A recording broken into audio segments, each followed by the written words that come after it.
महत्त्वाच्या बातम्या।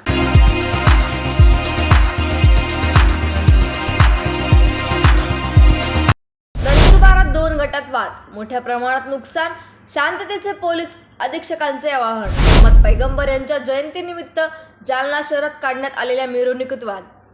Upper police अधीक्षक यांचं नागरिकांना शांततेचे आवाहन। घरात शांतता ठेवा, अफवांवर विश्वास ठेवू नका। मंत्री डॉक्टर विजयकुमार गावित यांचे जनतेला आवाहन। दिल्ली राज्याचे उपमुख्यमंत्री मनीष सिसोदिया साईचरणी। मुंबईतील एमपीएमसी मार्केटमध्ये ऐन पितृ पंधरवाड्यात भाज्यांचे दर वधारले। जरांगे यांचा उपचार घेण्यास नकार, प्रकृती काळजी करण्यासारखी।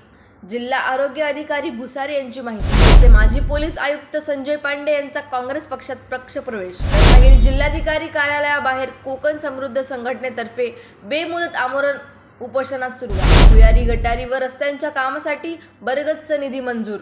आमदार किशोर पाटील यांची माहिती। चांदवडला ईद ए मिलाद सण उत्साहात साजरा, तर भव्य शोभायात्रा संपन्न।